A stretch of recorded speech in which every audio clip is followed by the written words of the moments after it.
नमस्कार, आवाज इंडिया में आप सभी का स्वागत है। मैं हूं सीमा।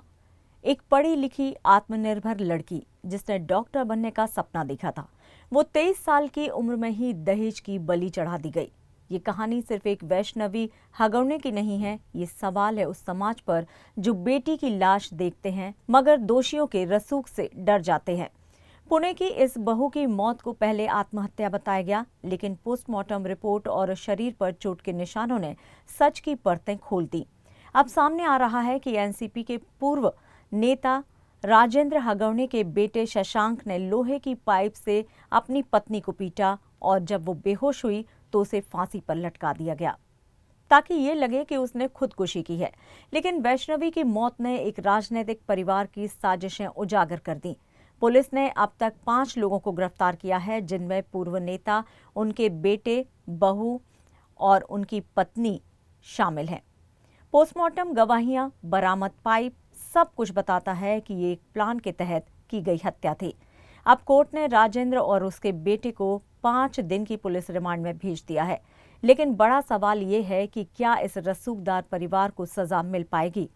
क्या वैष्णवी को मिलेगा इंसाफ, या फिर ये केस भी सिस्टम की फाइलों में दम तोड़ देगा? रिपोर्ट उसी सच्चाई की पड़ताल है जिसे छुपाने की कोशिश की जा रही है, लेकिन अब देश देख रहा है और बेटियां जवाब मांग रही हैं।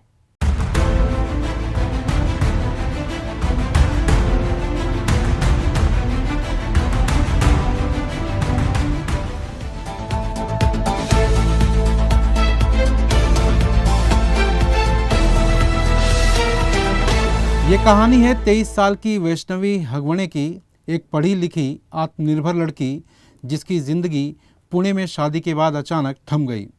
16 मई 2025 को वैष्णवी अपने ससुराल में मृत पाई गई। पहले तो इसे आत्महत्या कहा गया, लेकिन जल्द ही इस मामले ने हत्या की शक्ल ले ली।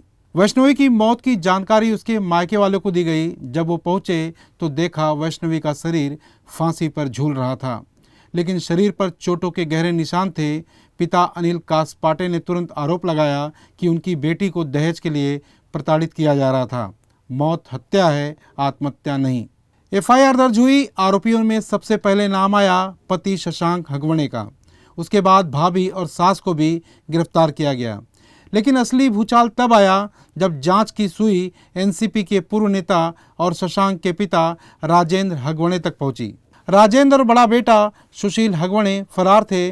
पुलिस ने इन दोनों की तलाश तेज की। गिरफ्तारी से पहले खुलासा हुआ कि शशांक ने वैष्णवी को लोहे की पाइप से बेरहमी से पीटा था। वो पाइप पुलिस ने जब्त कर लिया है। पुलिस ने अब तक इस केस में 12 लोगों की गवाही दर्ज की है, जिनमें नौकर से लेकर पड़ोसियों तक ने गवाही दी कि वैष्णवी को लगातार प्रताड़ित किया जाता था। आईपीसी की धारा 118, 80, 115, 352 और 351 के तहत केस दर्ज कर लिया गया है। राजेंद्र और सुशील को आखिरकार शुक्रवार की रोज 23 मई को पुणे से गिरफ्तार कर लिया गया। 24 मई को दोनों को शिवाजी नगर कोर्ट में पेश किया गया, जहां कोर्ट ने उन्हें 28 मई तक 5 दिन की पुलिस रिमांड में भेज दिया है। अब तक गिरफ्तार आरोपियों में पति शशांक हगवणे, वैष्णवी की सास, वैष्णवी की भाभी, राजेंद्र हगवणे यानी कि वैष्णवी का ससुर जो एनसीपी के पूर्व नेता भी रह चुके हैं, साथ ही सुशील हगवणे, ये वैष्णवी के जेठ हैं। वैष्णवी के पिता का दावा है कि शादी में उन्होंने 51 तोला सोना, महंगी कार और चांदी के बर्तन दिए थे। फिर भी ससुराल पक्ष ने 2 करोड़ रुपए की और मांग की। वकील ने कोर्ट में कहा है कि और भी आरोपियों की जांच बाकी है। फॉर्च्यूनर कार समेत कई सामान बरामद किए गए हैं। अब सवाल ये है कि क्या वैष्णवी को न्याय मिलेगा? मुंबई से आवाज इंडिया के लिए ब्यूरो रिपोर्ट।